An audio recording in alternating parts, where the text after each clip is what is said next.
자, 다들 잘 쉬셨죠? 네.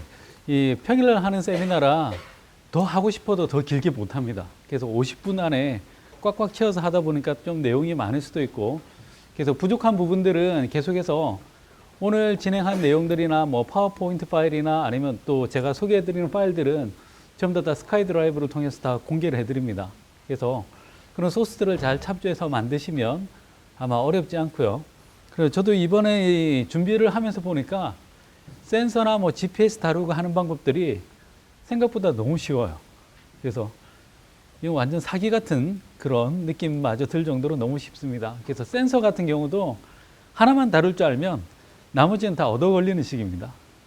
그래서 이 센서에서 나온 값을 어떻게 활용할 것인가, 거기에만 잘 고민을 하시면 센서를 잘 다룰 수 있을 것 같습니다.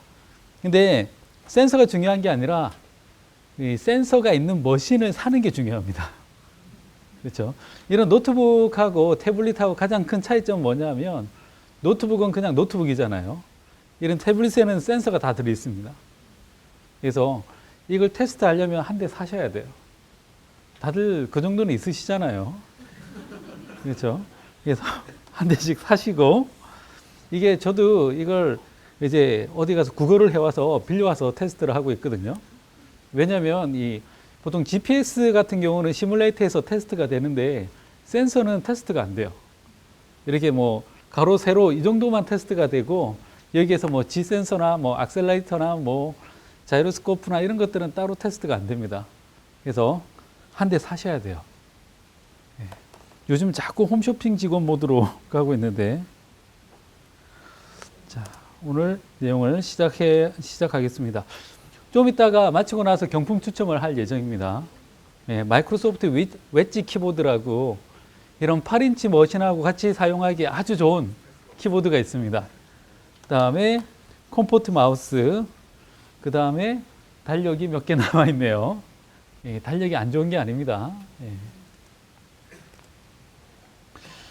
예. 이제 센서하고 로케이션인데, 기본적으로 윈도우즈 8 앱 개발은 조금만 해보시면 별로 어렵지 않습니다. 보면 이제 특히 뭐 안드로이드를 개발하기 위해서는 개발 환경 설정하는 게 하루가 가죠.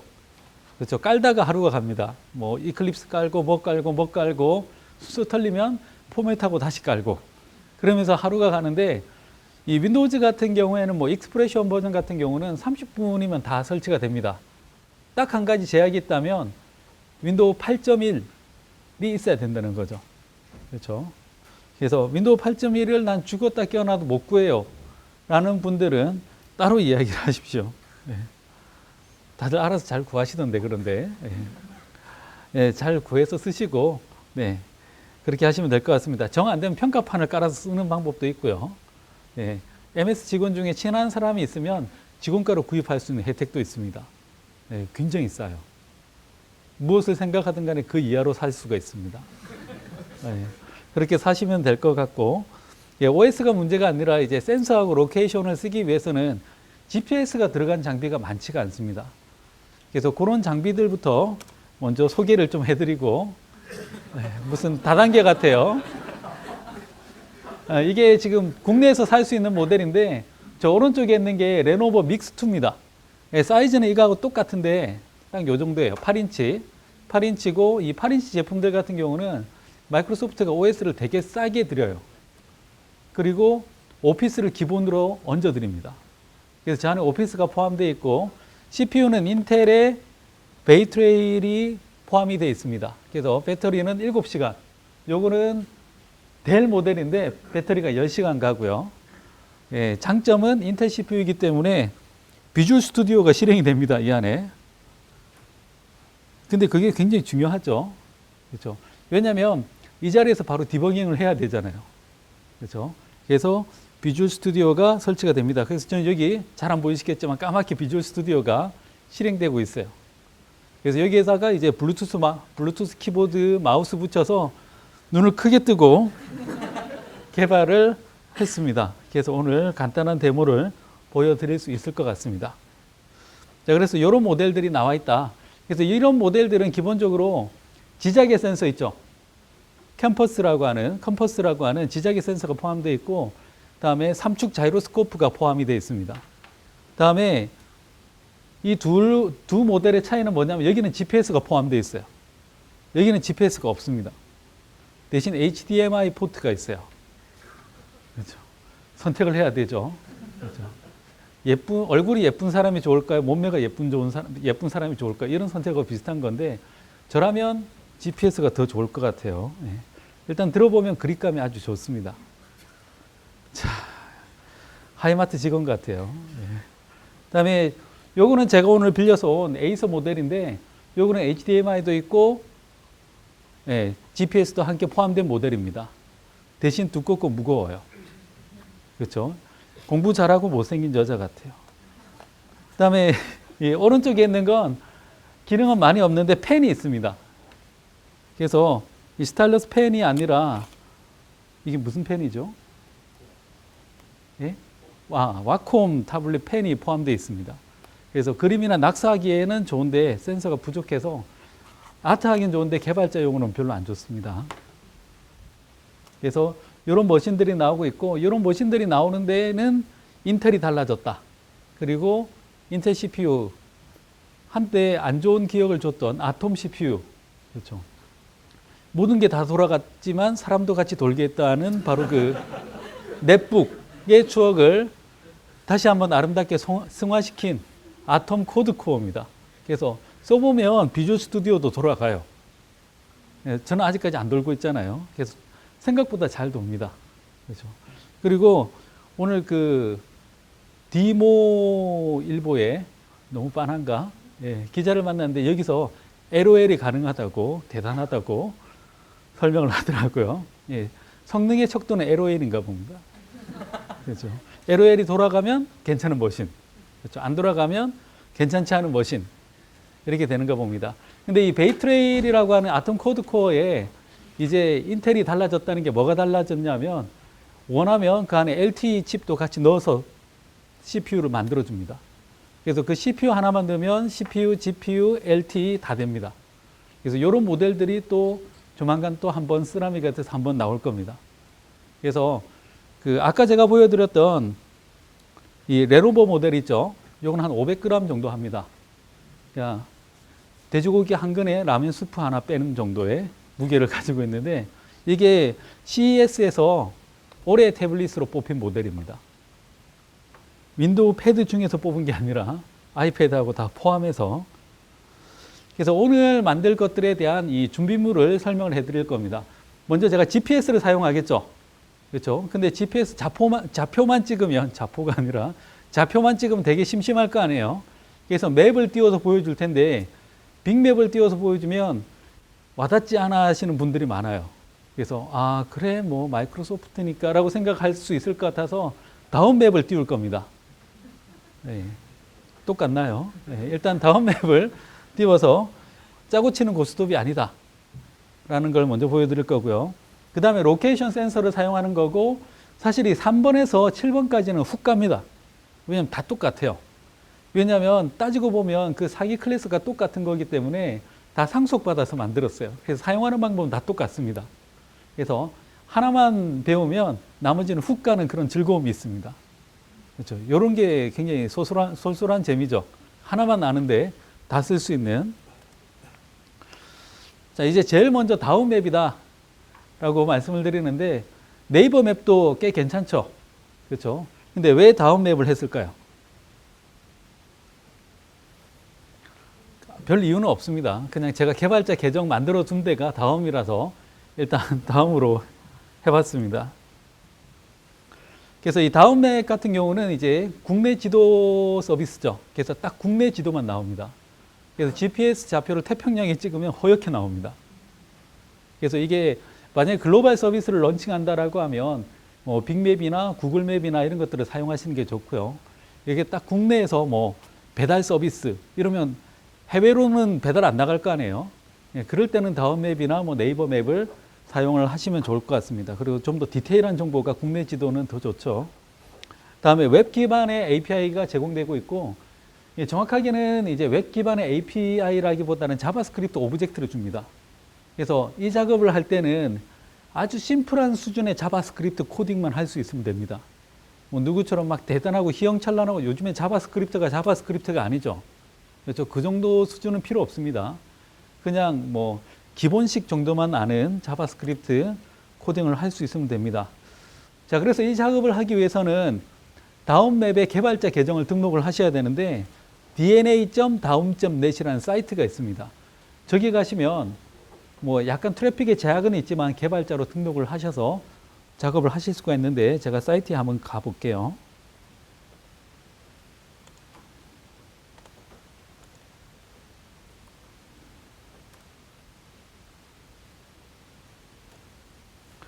자, 여기 보시면 DNA 개발자 네트워크라고 되어 있죠. 여기 가시면 다음에서 서비스하고 있는 내용들에 대해서 서비스를 다 해주는데 여기 보시면 이 오픈 API라고 있죠. 여기를 클릭해서 들어가 보시면 다음에서 제공하는 서비스들을 이렇게 볼 수가 있습니다. 그래서 예전에 제가 샘플로 뭐 책 검색 이런 것들도 다 여기에 있는 API를 다 땡겨다가 쓴 겁니다. 근데 아무나 다 쓸 수 있느냐? 그건 아니고 API 키를 요청한 다음에 그 키를 입력해야지 사용을 할 수가 있습니다. 근데 그 키는 아무나 주느냐? 네, 아무나 줘요. 그래서 신청하면 바로 나옵니다. 그래서 특별한 건 아니라는 얘기죠. 그래서 여기 보시면 이 지도 뷰 API가 있죠. 그렇죠. 요걸 눌러서 들어가 보시면 이제 키 발급이라고 있습니다. 여기. 그렇죠. 친절하게 열쇠 모양까지 그려놨죠. 이걸 눌러서 다음 아이디는 다 하나씩은 다 있잖아요. 그렇죠. 그걸로 들어가서 키 발급 누르면 키를 줍니다. 긴 스트링으로. 그래서 나중에 요청할 때 그 키를 가지고 요청을 하시면 되고 그 키의 하루 트래픽량을 제한을 했습니다. 그래서 그 이상을 사용하려면 상업적인 계약을 해야 됩니다. 근데 아마 여러분들이 만드는 앱이 그 정도 트래픽을 일으킬 거라는 기대치는 지금은 없습니다. 그래서 그건 나중에 잘 됐을 때 걱정을 하시고 지금은 마음껏 사용을 하시면 됩니다. 여기 보시면 제가 몇 가지를 보여드리면 자, 이렇게 뭐 맵, 컨트롤 포지션, 뭐 사이즈 여러 가지 값들이 쭉 있죠. 이게 전부 다 자바스크립트로 만드는 오브젝트입니다.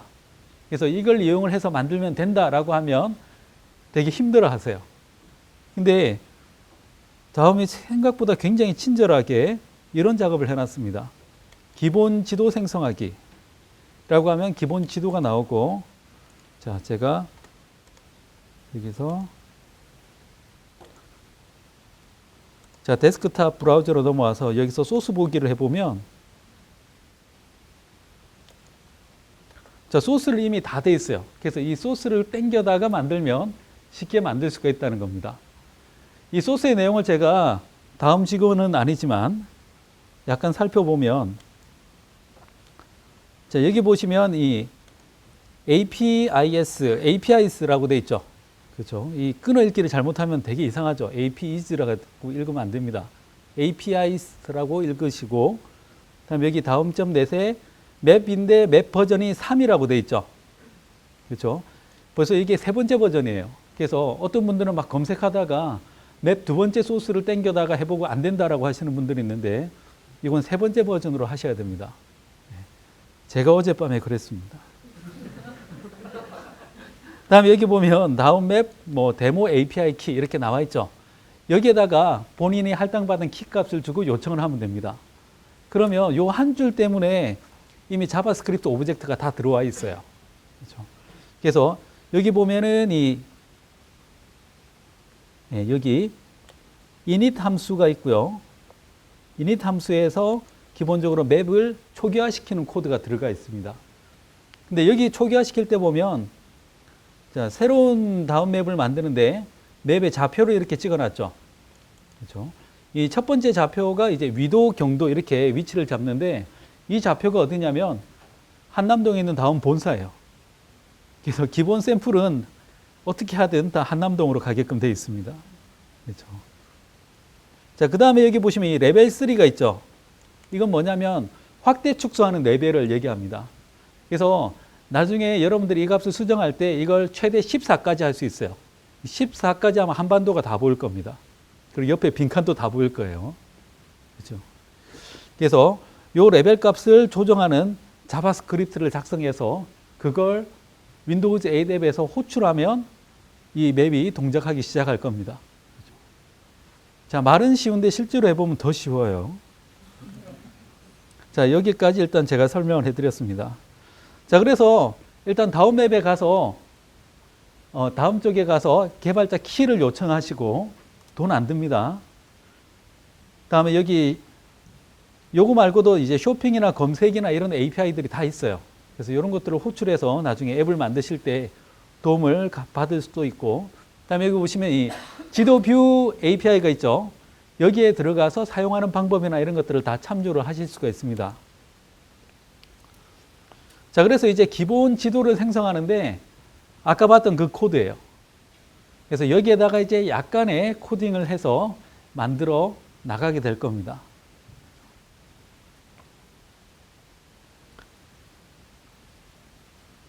자, 이제 이 HTML 페이지를 불러와서 어떻게 돌리고 하면 굉장히 귀찮잖아요. 그렇죠? 그래서 그 한 가지 꼼수라면 꼼수고 이게 또 반복되면 하나의 정수가 될 수 있어요. 그렇죠? 꼼수하고 정수의 차이는 어느 쪽이 더 많이 쓰느냐에 따른 차이죠. 그렇죠? 사파가 처음부터 사파는 아니에요. 시간이 지나면 정파가 되고 그런 겁니다. 그래서 방금 저 HTML을 그냥 HTML 페이지를 하나 만들었어요. 자, 제가 APIs에 가서 자, 사용하는 방법은 이 비주얼 스튜디오 프로젝트가 있죠. 이 프로젝트 엘러지가 있으신 분이 있는 것 같습니다. 이 프로젝트 안에 제가 HTML이라는 폴더를 하나 만들고 이 폴더 안에다가 제가 map.html이라는 그냥 심플한 HTML을 하나 만들었어요. 여기에 아까 봤던 그 페이지를 그냥 카피에다가 넣었습니다. 그리고 이걸 프로젝트에서 바로 불러오게 될 거예요. 자, 역시 다음이 나왔죠. 그렇죠. 여기에서 소스 보기를 한번 해보겠습니다. 자, 아까하고 똑같죠? 똑같은데 제가 자바스크립트로 몇 개를 더 추가를 해놨어요.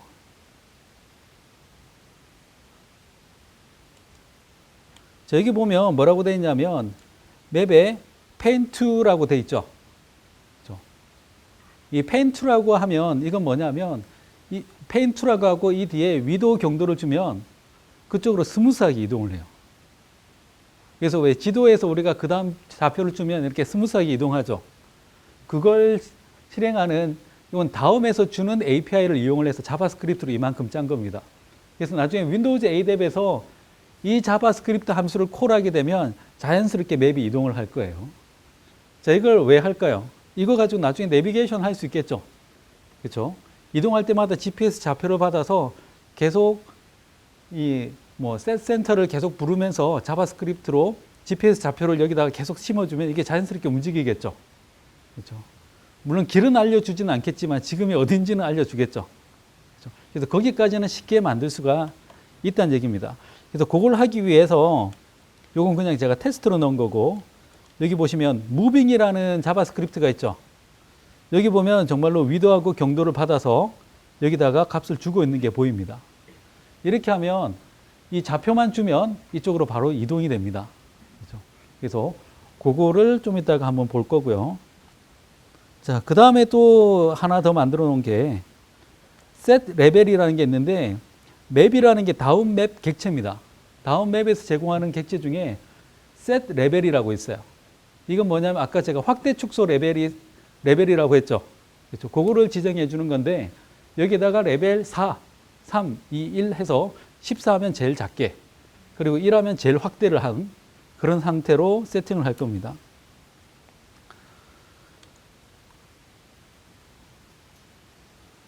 자, 그래서 HTML을 하나 만들었고, HTML을 비주얼 스튜디오 윈도우즈 8 프로젝트 안에 폴더를 하나 만들었고 그 안에다가 집어넣었어요. 그렇죠? 이렇게 하면 따로 막 계속해서 자바스크립트로 어디 부르고 이럴 필요가 없고 그냥 내 프로젝트에 있는 HTML을 부르면 되기 때문에 굉장히 쉽게 호출할 수가 있습니다. 대신 이 HTML 파일 안에 있는 자바스크립트로 호출해서 사용을 해야 된다는 겁니다. 뭔가 알듯 말듯한데 이걸 어쩌겠다는 거지라는 생각이 들죠. 조금 더 보면 알 수 있습니다. 근데 기본적으로 아직까지 그 비주얼 스튜디오에서 이 웹을 보여주는 컨트롤 중에 웹뷰라고 있어요. 일종의 인터넷 익스플로러를 컨트롤러 만들어 놓은 겁니다. 그렇죠? 근데 거기에다가 프로젝트 안에 삽입된 HTML을 바로 불러들여서 바로 집어넣어주는 기능이 없어요. 그래서 저하고 똑같은 고민을 누군가가 먼저 했죠. 그렇죠?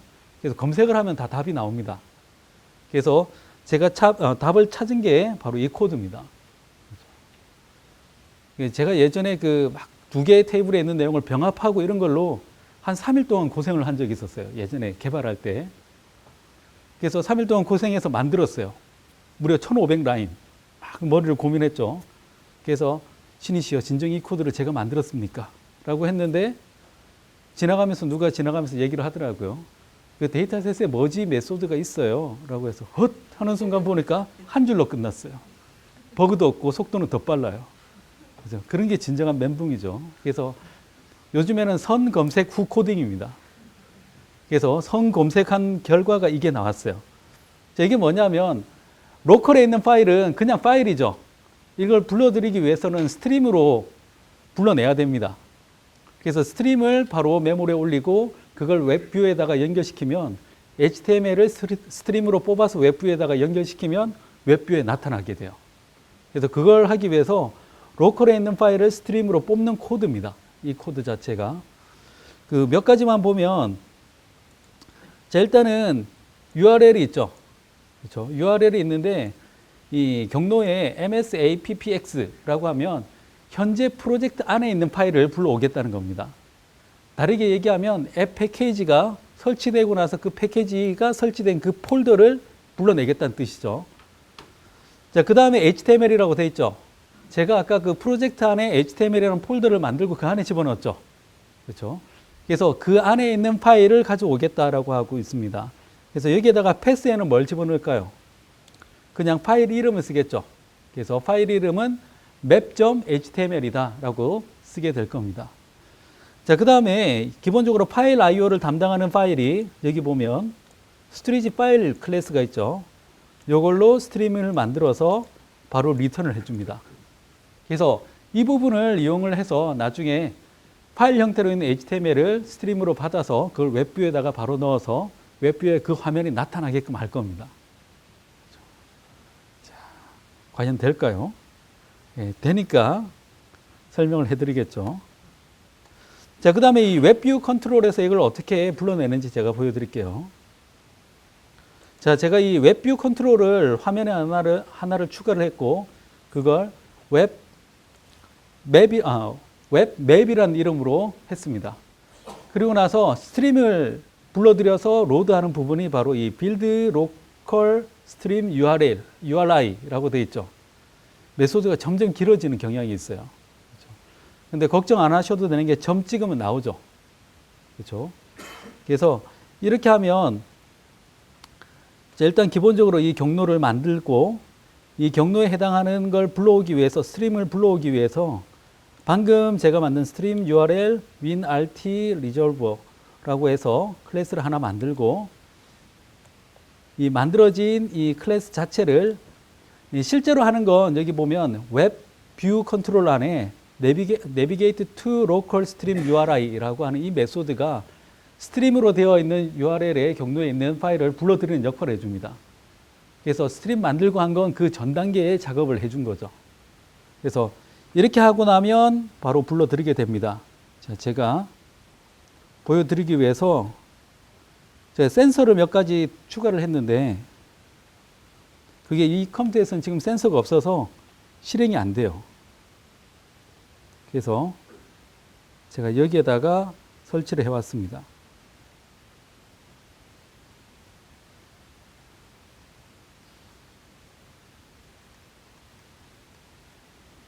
자, 이렇게 캠을 달아서 보여드리려고 준비를 해왔습니다. 여기 보면 자, 생각보다는 잘은 안 보이는데 희미하게 맵이 보이죠? 그렇죠? 맵이 이렇게 나왔어요. 지금 뭔가 이렇게 경고창이 떴죠? 이 경고창이 왜 떴냐면 제가 여기다가 위치 정보를 어떻게 하겠다라고 체크를 했어요. 그러려면 위치 정보는 대단히 중요한 프라이버시 문제가 있죠. 그래서 사용자 동의를 얻는 과정을 하는 겁니다. 근데 이게 어떻게 해서 뜨고 이걸 어떻게 하면 코딩을 하고 이런 걸 고민하실 필요가 없어요.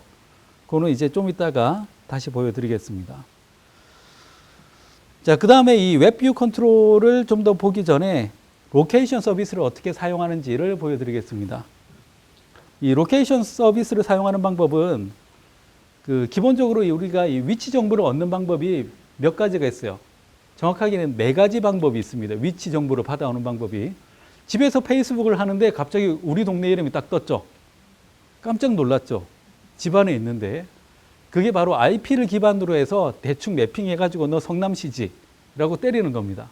그래서 얼토당토 안 한 데가 나올 때도 있어요. 왜냐하면 집 근처에 가장 가까운 전화국이 거기 있기 때문에 거기 IP 넘버로 대충 추정을 하는 겁니다. 그렇죠? 그런 방법이 있고, 두 번째로 와이파이로 추정하는 방법이 있습니다. 근데 와이파이는 플러스 마이너스 250m. 그러니까 거의 안 맞죠. 그 다음에 3G나 4G로 위치를 추정하는 방법이 있는데 이건 한 50m 정도 오차가 생깁니다. 거의 정확하게 나오죠. 그 다음에 GPS로 잡으면 한 3m에서 5m 사이 오차로 잡아냅니다. 그리고 미국이 군사용으로 쓰는 건 30cm 이내로 맞출 수가 있습니다. 그래서 미군이 걸프전에 사용한 폭탄은 원하면 건물의 창문에도 넣을 수가 있다라고. 갑자기 전쟁사로 빠지니까 기운이 막 힘쏟네요. 그래서 이 정보들을 다 받아서 뭘 하느냐면 윈도우즈 로케이션 프로바이더라는 데가 정보들을 받아요. 그래서 더 정확한 위치의 소스가 있으면 점점 더 내려갑니다. 그래서 GPS가 잡히면 그걸 쓰고, 이게 만약 안 잡히거나 장치가 없으면 LTE나 3G로 잡고 이렇게 하면서 점점 더 올라가는 거죠. 그래서 집에서 페이스북 하는데 위치가 나오는 건 제일 낮은 등급의 방식이다라고 보시면 됩니다. 자, 이렇게 하면 이 프로바이드에서는 뭘 주느냐 하면 포지션이라는 객체를 줘요. 그래서 여기에 위치 정보가 위도, 경도 이런 게 다 들어가서 나온다는 거죠. 그래서 이걸 이용을 하시면 됩니다. 기본적으로 이 GPS 같은 경우는 위성 4개 이상은 잡아야지 위치가 정확하게 나옵니다. 그렇죠? GPS가 사실은 위치 정보가 아니라 시간 정보죠. 그렇죠? GPS 안에 원자 시계가 들어가 있고 여기에서 시간을 쏴서 각각의 위상 차이를 이용해서 위치를 잡는, 뭔 소리인지 모르겠지만 그런 방식으로 한다고 합니다. 그래서 위치 정보를 다루는 그 네임스페이스가 어디냐면 windows.device.geolocation 안에 있습니다. 그래서 여기에 보면 관련되어 있는 객체들이 이렇게 다 포함이 되어 있어요. 그래서 뭐 여러 가지 객체들이 있는데 이 중에서 이게 제일 중요합니다. 지오로케이터. 이게 뭐냐면 로케이션 프로바이더의 역할을 해줍니다. 그래서 얘를 이용을 해서 지금 현재 정보를 가지고 올 수 있는 애를 받아낼 수가 있습니다. 다음에 이 지오 포지션이라는 애는 뭐냐면 위치의 결과를 담아내는 그릇입니다. 이 안에는 클래스 안에 뭐 위도, 경도 이런 것들을 잡아낼 수가 있게끔 그렇게 객체가 포함이 되어 있습니다. 자, 그 다음에 항상 들어가 있는 게 이런 것들이 있죠. 자, changed event argument. 이건 뭘까요? 이걸 들고 GPS를 제가 이거 만들고 나서 테스트하기 위해서 지난주 일요일 밤에 눈이 펑펑 내리는데 혼자 동네를 이렇게 돌아다녔어요. 굉장히 불쌍하게. 이렇게 내가 위치를 바뀌면 좌표가 계속 바뀐다고 이벤트가 발생되겠죠. 그 이벤트가 바로 포지션 체인지드 이벤트입니다. 그럼 포지션이 바뀔 때마다 뭔가 인자값이 넘어와야 되겠죠. 그래서 저 아규먼트 안에 현재 좌표가 계속 묻어서 나오는 거예요. 그래서 그걸 이용해서 사용을 하실 수가 있습니다. 자, 그 다음에 이건 뭘까요? 스테이터스. GPS가 항상 잘 연결되어 있지는 않겠죠. 그렇죠. 지금 뭐 위성을 찾고 있는 중, 뭐 위성 정보가 끊어진 중, 이런 식으로 현재 로케이션의 어떤 방법의 차이를 여기서 확인을 하실 수가 있습니다. 자, 그래서 이 지오로케이터 같은 경우는 이벤트가 굉장히 많지만 일단 이 두 가지가 제일 중요하고요. 다음에 메소드 같은 경우는 get geoposition async라는 메소드가 있습니다. 요걸 부르면 현재 위치 값을 가지고 옵니다. 근데 바로 이렇게 좌표로 딱 주는 게 아니라 현재 좌표를 표현할 수 있는 클래스로 줘요. 그게 바로 지오포지션이라고 하는 놈한테 나오는 거죠.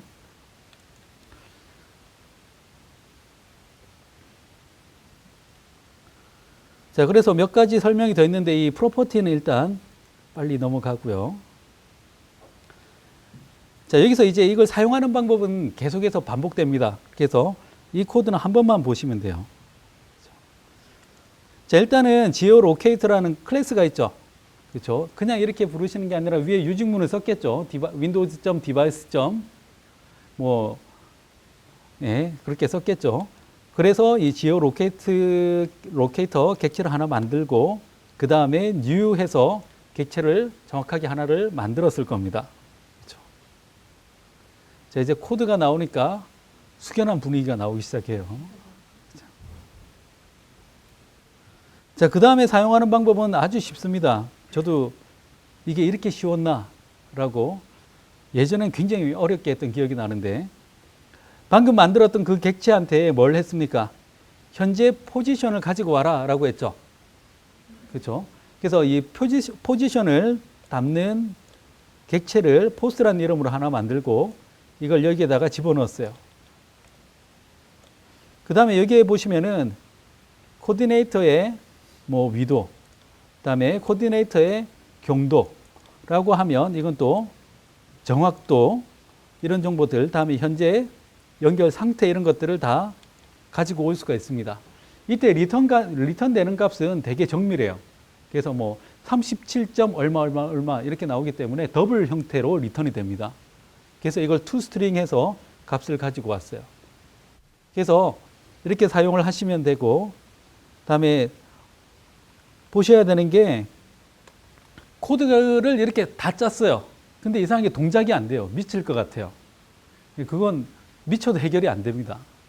왜냐하면 고난을 안 줘서 그렇습니다. 여기 보시면 이 프로젝트에 보면 이 프로젝트에 이 앱의 성격을 나타내는 앱 매니페스트라는 파일이 있죠. 그렇죠? 자, 요거를 제가 한번 지금 열어볼게요. 자, 여기 보시면 예, 한글로 번역하면서 좀 이상한 것들 있죠. 시각적 자산 이런 것들도 있고, 여기 기능, 선언 이런 것들이 있는데, 제 중에서 제가 기능 쪽에 들어가 보면 위치라고 하는 이 항목이 있죠. 여기에 체크를 안 해주면 동작이 안 됩니다. 그렇죠? 그래서 여기에 반드시 체크를 하시면 되고요.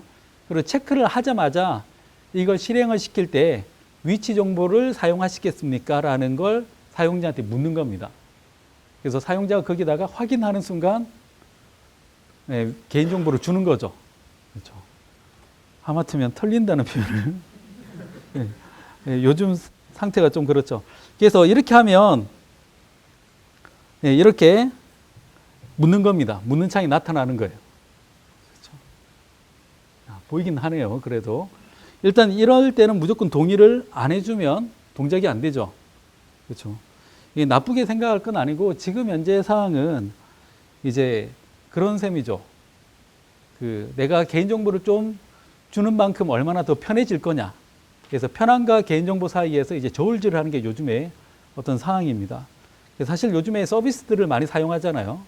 쓰다 보면 내 일정도 서비스 안에 들어가 있고, 그렇죠. 내 이메일도 거기 다 들어가 있죠. 그래서 심지어는 그 모 회사 같은 경우는 내 일정도 알고 내 현재 위치도 알고 있는 거예요. 심지어는 무슨 안경 이런 것도 나오고 있죠. 그것까지 쓰는 순간 내가 어디를 쳐다보는 것도 그 회사는 알고 있는 겁니다. 그래서 내가 또 그 회사 맵이 있죠. 그렇죠? 맵이 있죠. 거기에는 트래픽 정보도 있어요. 그러면 내가 저쪽 위치까지 다음 일정을 위해서 이동을 하기 위해서 트래픽이 어느 정도니까 지금 출발하지 않으면 늦을 거예요. 이런 것들을 할 수가 있습니다. 그래서 위치 정보를 주는 게 그냥 나쁜 것만은 아니고 내 편한 거하고 사이에 저울질을 할 수 있는 겁니다. 그래서 그 안에서 판단을 하셔야 되죠. 네, 최근의 사태는 좀 컸지만, 자, 이제 위치를 어떻게 잡는지 알겠죠? 그렇죠? 그래서 제가 오늘 드리는 파일 중에 보면 이 코드가 다 들어 있습니다. 그래서 이걸 어떻게 했는지를 보실 수가 있을 거예요. 자, 이렇게 하면 이제 위치를 얻어오는데, 아까 제가 그냥 넘어갔던 부분 중에, 자, 이제 이 부분을 설명을 해드릴 차례입니다. 아까 HTML 파일 안에 제가 자바스크립트를 만들어서 함수를 만들어 놨죠. 그렇죠? 그걸 호출하는 방법이에요. 그래서 그걸 호출하는 메소드가 바로 여기 있습니다.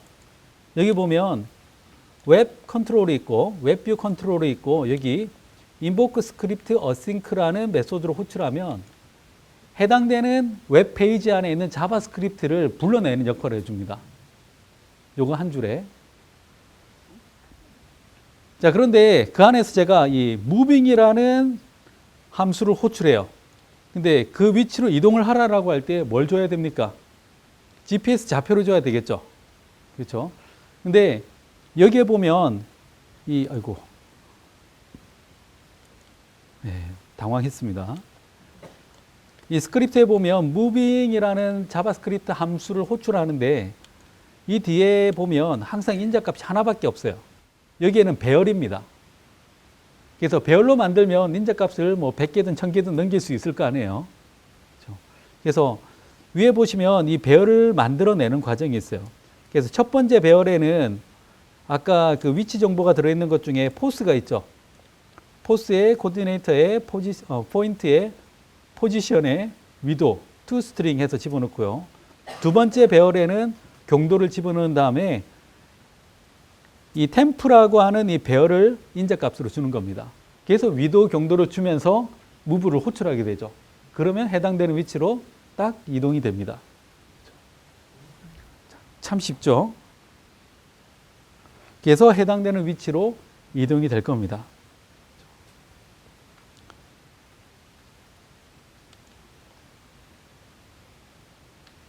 자, 그래서 지도 서비스는 그다음부터는 뭘 하시면 되냐면 내가 이 안에다가 뭔가 핀을 받거나 아니면 또 추가적인 위치 정보 같은 것도 더 넣고 싶겠죠. 그렇죠? 그럴 때는 어떻게 하느냐 하면 아까 제가 보여드렸던 그 다음 사이트를 가시면 돼요. 자, 이 검색 API 쪽에 들어가 보시면 검색이 아니라 지도인데 지도 뷰 쪽에 들어가 보시면 맵이 있고 맵 안에 들어가 보시면 방금 제가 호출했던 이 메소드들이 이렇게 다 나옵니다. 그렇죠? 여기 보시면 뭐 set center라든지 아니면 set 레벨이라든지 이런 메소드에 대해서 설명이 쭉 나와 있어요. 그래서 이걸 필요한 대로 호출하면 이제부터 맵을 원하는 대로 주무를 수가 있게 됩니다. 자, 이제 현재 위치를 잡아내는 방법도 알고 지도를 다루는 방법도 알죠. 이렇게 하면 위치를 표현하는 게 가능해진 겁니다. 그렇죠? 생각보다 쉽죠? 네, 그렇습니다. 네. 참 쉽죠? 자, 이제 컴퍼스를 다뤄볼 겁니다. 그렇죠? 요거 컴퍼스를 다루는 방법을 한 번만 잘 익히시면 나머지는 다 거저 얻습니다. 왜냐하면 다 똑같아요. 그래서 지금 시간이 16분인데 14분 이내에 끝낼 수가 있습니다.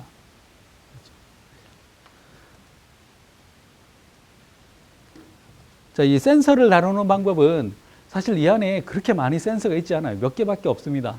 근데 그걸 가지고 뭘 하느냐 하면 이게 얼마나 기울어졌는지 이게 뭐 빛은 어느 정도인지 이런 것들을 다 판단을 할 수 있게끔 되는데요. 기본적으로 이 3축으로 가속 센서가 들어있습니다. 그래서 3D 악셀러레이터 메타라고 있죠. 그 다음에 3축 자이로스코프가 있죠. 그 다음에 3축 지자계 센서, 이걸 굳이 한국말로 바꾸려고 하는 게 힘든데 이런 것들을 이용해서 정보를 통합적으로 해서 원하는 값들을 만들어내주는 프로바이더가 중간에 있습니다. 그래서 기본적으로 이 가속도나 아니면 현재 위치나 이런 것들은 바로 이렇게 패스해서 각각의 객체에 바로 들어옵니다. 그래서 현재 가속도나 현재 모양을 만들 수가 있어요. 그래서 이거 가지고 그런 것들을 할 수 있죠. 왜? 목수들 현재 수평인지 아닌지 이런 것들 재보는 거 이런 거 할 수 있죠. 그다음에 이거 이렇게 흔들었을 때 얼마나 가속도가 나는지 이런 거 할 수 있겠죠. 그렇죠? 핸드폰으로 그런 거 많이 하다가 핸드폰 많이 날려봤죠. 그렇죠. 다음에 이걸 가지고 또 보면 퓨전이라고 돼 있죠. 그렇죠. 이걸 잘 적당히 섞으면 뭐가 나오느냐 하면 지자계 센서 가지고 방위가 나옵니다. 그렇죠. 여기서 북쪽이 어딜까요? 여기를 하시면 정확하게 힌트는 우리나라 대통령이 묵는 집 쪽이 북쪽입니다. 이쪽이죠, 이쪽. 이런 방위를 잡아낼 때 사용을 하실 수가 있고, 이건 뭐냐면 그 현재 수평인지 아닌지 이런 것들을 얻어내는 객체로 만들어 놨지만 사실은 이건 뭘까요? 3D 자이로에서 나오는 정보겠죠. 그렇죠? 그래서 각각의 용도에 맞춰서 클래스를 여러 개를 놔둔 겁니다. 자, 이건 뭘까요? 디바이스 오리엔테이션. 디바이스가 지금 보면 현재 상태에 따라서 이렇게 가로가 됐다가 세로가 됐다가 말하고 지금 동작이 거꾸로 되는데 세로가 됐다가 가로가 됐다가 이런 것들 나오죠. 이것도 보면 결국은 자이로 센서인데 이걸 OS에서 쓰기 쉽도록 수평인지 수직인지 그걸 나타내는 오브젝트로 만들어 놓은 겁니다. 그래서 실제로 센서는 이 정도인데 이걸 가지고 몇 개의 클래스를 만들어 놓은 거죠. 자, 그래서 기본적으로 이런 센서들이 포함이 되어 있고 여기에 이제 별도로 하나 더 제공이 되는 게 바로 라이트 센서입니다. 조도 센서죠. 조도 센서. 그래서 조도 센서는 보통 이 앞에 전면 카메라 옆에 조그맣게 구멍이 있죠. 여기 조도 센서가 있어요. 그래서 외부의 밝기에 따라서 화면 밝기를 자동으로 조절할 때 쓰는 거죠. 근데 여기에도 접근이 가능하게끔 되어 있습니다. 자, 먼저 이 지자개 센서 같은 경우는 이렇게 볼 수가 있습니다. 먼저 이 공식을 한 번만 잘 익혀 두시면 돼요. 이벤트는 뭐라고 되어 있습니까? 리딩 체인지드라고 되어 있죠. 그렇죠. 우리가 센서에서 값을 뽑아오는 걸 리딩 한다라고 합니다. 그래서 값이 바뀌면 발생되는 거예요. 자, 내가 이렇게 들고 있다가 방향을 바꿨어요. 값이 바뀌는 거죠. 그러면 이 이벤트가 발생이 됩니다. 그래서 이 값을 가지고 오는 방법이 두 가지가 있는데, 이걸 사용하는 방법이 이렇게 이벤트를 이용하는 방법이 있고, 아니면 왜 타이머를 발생시켜서 뭐 1초에 한 번씩 계속 가서 지금 현재 상태를 풀링할 수도 있겠죠. 부하를 일으키는 거는 두 번째 방법이 오히려 더 부하를 많이 일으킵니다. 근데 첫 번째 방법 같은 경우는 이제 스레드가 꼬일 수가 있어요. 그래서 코딩할 때는 좀 더 귀찮은 그런 부분들이 있습니다. 자, 두 번째로 이 메소드가 있는데, 메소드는 현재의 센서의 값을 불러오는 get current reading이라는 메소드가 있습니다. 나머지 센서들도 다 똑같아요. 저 메소드만 호출하면 묻지도 따지지도 않고 현재의 값을 불러옵니다. 그래서 그걸 그냥 이용을 하시면 돼요. 근데 컴퍼스 같은 경우는 어떤 값이 나올까요? 0부터 360 사이의 값이 나옵니다. 방위값. 0이 어딜까요? 그렇죠. 여기 하마터면 또 각하 쪽이 0입니다. 그래서 여기가 0이고 그 다음에 이렇게 쭉 돌면서 이제 숫자가 올라가는 거죠. 그래서 한 바퀴 돌면 돌아옵니다.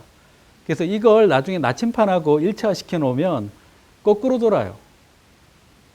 그래서 나오는 이 방위값대로 같이 돌려면 이걸 한번 반전시켜줘야 같이 돕니다.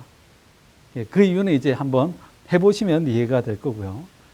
다음에 그럴 리는 없지만 어떤 디바이스는 경우에 따라서 지자개 센서가 2개, 3개 들어갈 수도 있겠죠.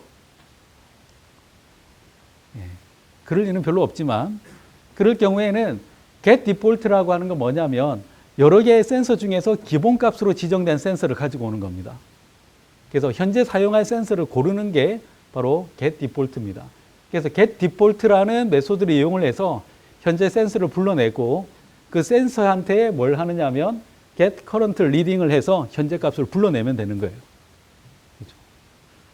다음에 프로퍼티에는 항상 두 가지가 있습니다. 이게 뭐냐면 그 센서는 하드웨어죠. 그렇죠? 하드웨어마다 값을 주는 주기가 다 제각각 틀려요. 그래서 최소한으로 응답할 수 있는 그 미니멈 텀이 얼마인지 물어보는 겁니다. 이 프로퍼티는. 그래서 보면 미니멈 리포트 인터벌이라고 돼 있죠. 그래서 이 값을 불러낸 다음에 최대한 빨리 내고 계속해서 빨리 값을 불러내고 싶으면 저 값에 맞춰서 값을 불러내면 됩니다. 요거는 최소 응답 시간이고 요거는 내가 지정을 할 수가 있어요. 그래서 위의 속성은 읽기 전용인데 밑에 거는 읽기 쓰기가 다 가능하죠. 요게 센서를 다루는 하나의 공식입니다. 자, 그래서 제가 요거를 다루는 소스를 제가 하나를 보여드릴게요.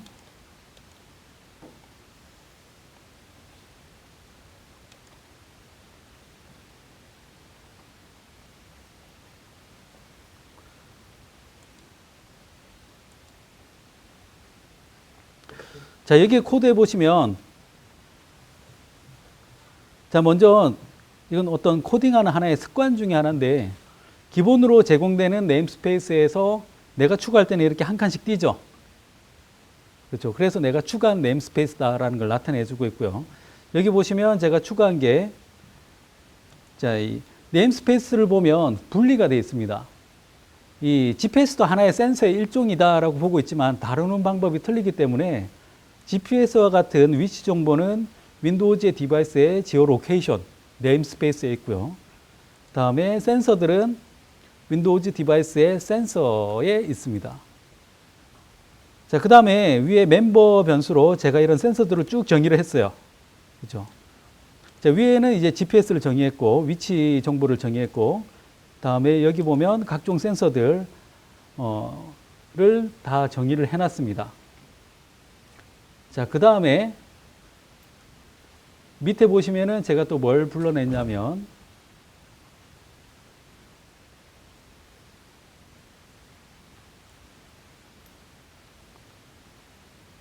자, 제가 만들어 뒀던 이 언더바 컴퍼스가 바로 지자개 센서입니다.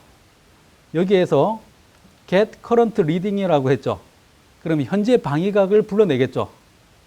불러내는데 여기 보면 heading magnetic north라고 돼 있죠. 이건 뭐냐면 자기장 방향으로 봤을 때 지금 북쪽이 어디냐라는 걸 묻는 겁니다. 그러면은 북쪽을 가리키게 되는 거예요. 그래서 이 값이 더블 형태로 리턴이 됩니다. 그러면 여기서 제가 360도에 빼기를 했죠. 이건 뭐냐면 현재 도형에다가 로테이션을 시키는 거예요.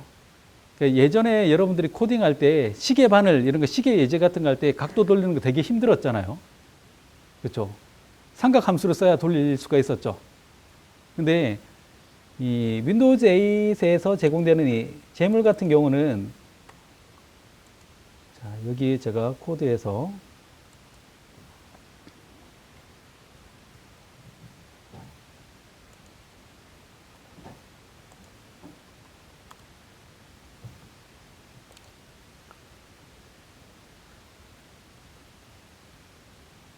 자, 여기 보면 굉장히 어설프지만 나침판 그림이 있죠. 네, 인터넷에서 주웠습니다. 그렇죠? 이 나침판 그림이 있고 이게 이미지라는 이름으로 여기 정의가 돼 있어요. 근데 이 안에다가 제가 이미지.렌더 트랜스폼이라고 하고요. 여기에다가 로테이션이라는 속성이 있죠. 이게 0이라고 하니까 그냥 정북을 가리키고 있는 것처럼 보이는 겁니다. 근데 이걸 제가 만약에 90이라고 하면 어떻게 될까요? 옆으로 90도 로테이션 되겠죠. 그럼 이걸 센서 값하고 같이 매칭을 시키면 어떻게 될까요? 센서 값만큼 이게 돌아가겠죠. 그죠? 그럼 바로 나침판이 되는 겁니다. 근데 요거는 한번 해보시면 될 겁니다. 실제로 센서 값을 주면 반대로 돌아요. 북쪽은 맞는데 내가 이쪽으로 돌면 이쪽이 동쪽이어야 되는데 서쪽이 이렇게 나와요. 그래서 이걸 바로 잡으려면 360도에서 현재 센서 값을 빼주면 원하는 방향으로 맞춰집니다. 그건 이제 한번 해보시면서 몸으로 체험해 보시면 될 것 같고요. 자, 그래서 이 값을 바로 이 로테이터에다가 바로 집어넣어 주는 과정을 합니다.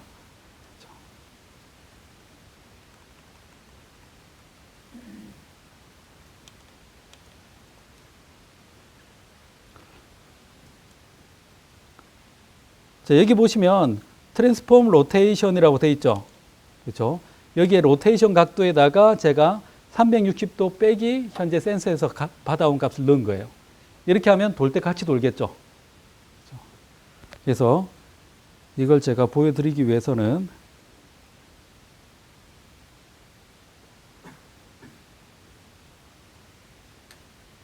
자, 일단은 제가 실행을 시켰고요. 일단 지도가 이렇게 나왔죠. 그렇죠? 아, 안 나왔네요. 얘기를 해주시지. 민망하게. 예. 지금 보면 지도가 나온 게 보이죠? 바로 이 앞에 GPS가 잡힌 겁니다. 그렇죠? 위치 정보는 잡혔고, 그 다음에 보면 이 나침판이 보이시죠? 제가 이걸 돌리면 같이 돌아가는 게 보이죠? 거짓말같이 몇 줄 안 썼는데 이런 것들이 되는 거예요. 예전에는 이런 작업을 할 때 이런 센서나 하드웨어 업체들이 다 개별적으로 다 만들어서 다 독특한 방법으로 다 했습니다. 그래서 이걸 쓰기 위해서는 하드웨어도 잘 알아야지 이걸 통제를 할 수가 있었어요. 근데 이게 윈도우 7 넘어가고 하면서 이런 하드웨어 센서들이 하나의 API 밑에 다 모였습니다. 그래서 개발자는 하나의 코딩만 하면 모든 하드웨어를 다 통제할 수 있게끔 된 거예요. 옛날에 왜 프린터, 여기 오래되신 분들 중에 프린터 아리안글 2.0 사용하신 분들은 프린트 하려면 프린터 목록이 쫙 있으면 그 중에서 하나를 선택해야만 됐죠. 소프트웨어에서 프린터 드라이브를 다 만들어서 제공을 했는데 윈도우가 되면서 윈도우에서 프린터 드라이브가 제공되면서 그럴 필요가 없어졌잖아요. 제가 나오고 있었네요. 네. 네. 그래서 그런 면들이 굉장히 쉬워졌다라고 하는 거죠. 그래서 이 타이머에서 계속해서 일정 주기별로 계속 이걸 부르면 GPS 좌표도 거기로 가고 현재 방위각도 계속 나오는 겁니다. 사실 여기까지 설명했으면 오늘 내용은 다 끝난 겁니다. 왜냐하면 가속도계도 똑같아요. 똑같은 속성에 똑같은 메소드에 똑같은 프로퍼티죠. 그렇죠? 그래서 리턴되는 값만 잘 사용을 하시면 됩니다. 자, 자이로메타 같은 경우도 다 똑같습니다. 자이로메타는 팽이 같은 거 이렇게 돌리면 자세를 유지하죠. 그렇죠? 그래서 우주 공간으로 나가면 이게 상하 좌우가 없잖아요. 그럴 때 팽이를 우주 속에서 이렇게 돌리면 현재 방위를 계속 유지를 하고 있는 거예요. 그래서 현재 내 방향을 알 때 이 자이로메타를 씁니다. 세계 2차 대전 때 이미 독일은 이런 걸 이용해서 미사일을 쐈죠. 깨알 같은 밀덕의 향기. 자, 여기 보시면 이 자이로메타를 사용하는 방법도 똑같습니다. 그래서 여기에는 차이점이 뭐냐면 나오는 값이 X, Y, Z 축이 나오는 거예요. 그것만 차이가 있고 똑같습니다. 자, 이건 뭐냐면 평형계죠. 그래서 목수 아저씨들 왜 이런 거 놓고 맞는지 안 맞는지 나오죠. 이것도 역시 X, Y, Z 축이 나옵니다. 그래서 그걸 도형에다가 매핑을 시키면 이것도 만들 수가 있겠죠.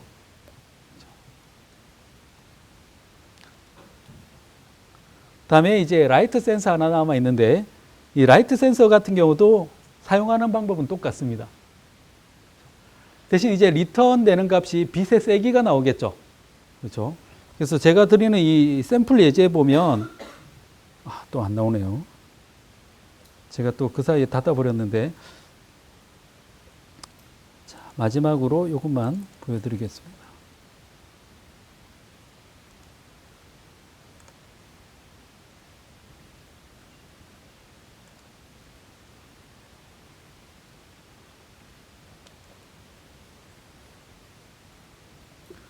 자, 여기 보시면 아래쪽에 이 보라색 띠가 보이죠? 그렇죠? 이게 제가 조도 센서하고 맞춰 놓은 겁니다.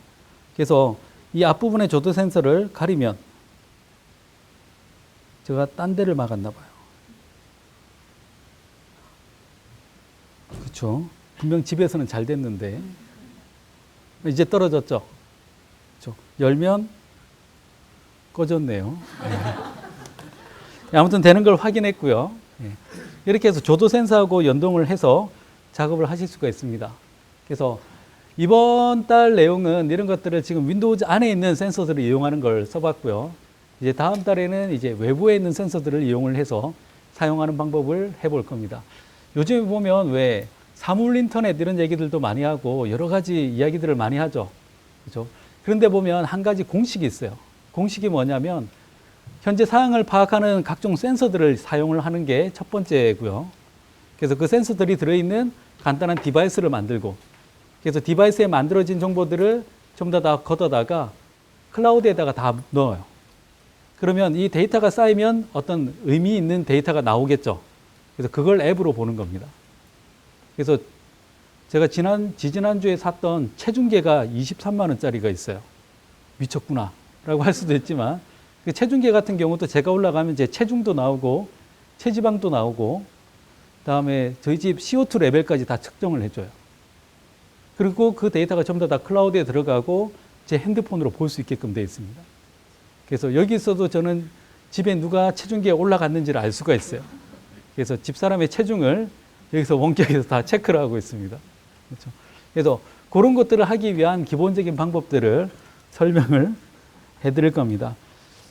자, 오늘 시간이 부족할까봐 제가 뒤에 몇 가지 부록을 넣었는데 넘었네요. 시작하면 말이 많네요. 자, 그리고 이제 윈도우즈 쪽에 개발을 하고 싶다라고 하시는 분들이 이런 개발 모임이 있답니다. 그래서 참석 조건이 개발 의지만 있다면 누구나 라고 되어 있는데 의지를 갖는 게 중요하겠죠. 그렇죠? 그래서 의지를 가지고 최소 3회 참여하면 된다고 합니다. 목요일이고 다가 및 디프리가 지원이 되는 건가? 네, 각출하겠죠 아마. 네. 그리고 수상자에게는 8인치 태블릿을 증정합니다 라고 되어 있습니다. 그렇죠? 그래서 이런 모임도 있습니다. 자, 그리고 제가 지금 한 가지 제가 안 보여드린 게 있는데 오늘 자료를 다운받을 수 있는 링크를 제가 보여드릴게요. 이 아래쪽에 링크 있죠? 이 대소문자를 가립니다. sdrv.ms에 11ig 대문자 pnr 이리로 접속하시면 오늘 제가 만든 소스 전체하고요.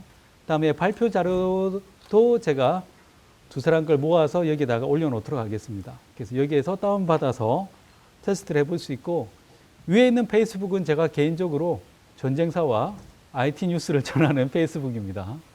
네, 도와주십시오. 라이크가 200개가 안 돼요. 자, 그래서 여기를 통해서 제공을 해드리도록 하겠습니다.